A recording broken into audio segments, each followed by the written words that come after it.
అందరికీ నమస్కారం. వేగా న్యూస్ కి స్వాగతం. నేను మీ శ్యామ్ ప్రసాద్. శ్రీరామ జన్మభూమి అయోధ్యలో భవ్యమైన రామ మందిర నిర్మాణం జరుగుతూ ఉన్నది. ఆ దివ్య భవ్యమైన మందిరం ఏ విధంగా నిర్మించబడుతుందో ఇప్పుడు ఈ వీడియోలో చూస్తున్నారు. పరంపరాగతమైన నాగర శైలిలో ఈ మందిర నిర్మాణం చేయబడుతూ ఉన్నది. ఈ మందిరం తూర్పు ముఖద్వారంగా నిర్మించబడుతుంది. ఈ మందిరం పొడవు 380 అడుగులు, వెడల్పు 250 అడుగులు మరియు ఎత్తు 161 అడుగులు.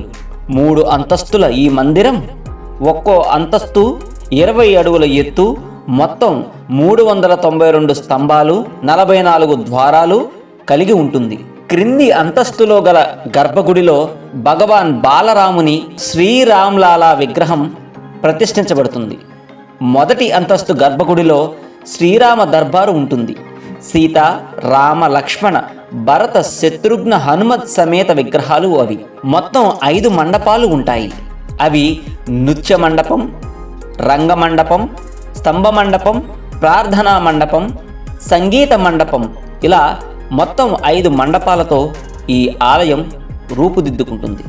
స్తంభాలు మరియు గోడలపై వివిధ దేవీ దేవతల రూపాలు కలిగి ఉంటాయి. ఈ ఆలయ ప్రవేశం తూర్పు సింహద్వారం నుండి 32 మెట్లు కలిగి ఉంటుంది. ఈ మెట్లు ఎత్తు దాదాపు 16.5 అడుగుల ఎత్తు కలిగి ఉంటాయి. దివ్యాంగులు మరియు వృద్ధుల కోసం ర్యాంపులను మరియు లిఫ్టులను కూడా ఈ ఆలయానికి ఏర్పాటు చేస్తూ ఉన్నారు. నలువైపులా దీర్ఘ చతురస్రాకార ప్రహారీ గోడ 732 మీటర్ల పొడవు, 4.25 మీటర్ల వెడల్పు కలిగి ఈ ప్రహారీ గోడ 4 మూలల 4 ఆలయాలు కలిగి ఉంటాయి. సూర్యాలయం, శివాలయం, గణపతి ఆలయం, భగవతీదేవి ఆలయం, ఈ 4 ఆలయాలు ఈ ప్రహారీ గోడకు 4 మూలలా కలిగి ఉంటాయి. ప్రహారీ గోడకు దక్షిణం వైపున హనుమంతుని ఆలయం మరియు ఉత్తరం వైపున అన్నపూర్ణామాత ఆలయం, దక్షిణ భాగంలో పురాణ కాలపు సీతాకూపం కలిగి ఉంటాయి. సీతాకూపం అంటే సీతమ్మవారు స్వయంగా ఉపయోగించిన బావి అన్నమాట. శ్రీరామ జన్మభూమి మందిర పరిసరాలలో మహర్షి వాల్మీకి, వశిష్ఠ మహర్షి, విశ్వామిత్ర మహర్షి, అగస్త్య మహర్షి, నిషాదరాజు అంటే గుహుడు, శబరిమాత మరియు అహల్యాదేవి ఆలయాలు కలిగి ఉంటాయని మనకు తెలుస్తూ ఉన్నది. నైరుతి భాగంలో నవరత్న కుబేర గుట్టపై ఇప్పటికే ఉన్న శివాలయాన్ని జీర్ణోద్ధరణ చేసి రామభక్తుడైన జటాయు విగ్రహాన్ని కూడా ఇక్కడ నిర్మించబోతున్నారు.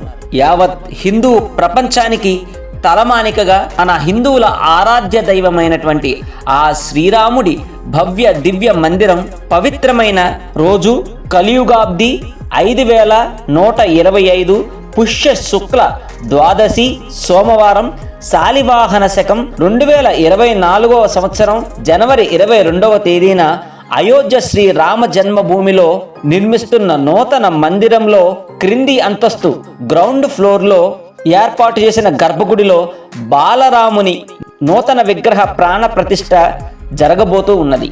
ఈ సందర్భంగా అయోధ్యలో అపూర్వమైన ఆనందకరమైన వాతావరణం నెలకొననుంది.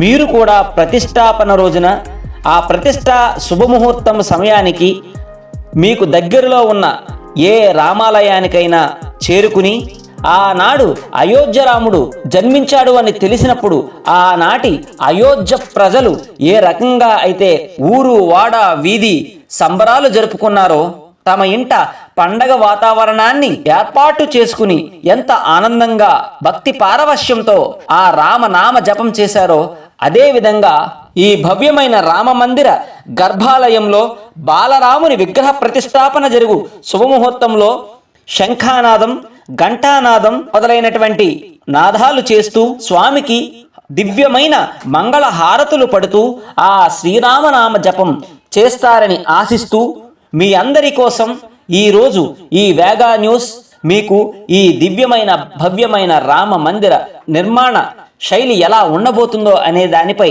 ఈ వీడియోను చేసి అందించడం జరిగింది. దయచేసి ఈ వీడియోను అందరి హిందువులకు చేరే విధంగా ఈ వీడియోను ఫార్వర్డ్ చేయండి, షేర్ చేయండి, లైక్ చేయండి.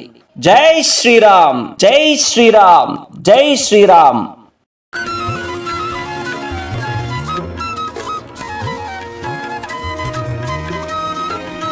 మరిన్ని ముఖ్యమైన వార్తా విశేషాల కోసం వేగా న్యూస్ సబ్స్క్రైబ్ చేయండి, షేర్ చేయండి, లైక్ చేయండి. Thank you all.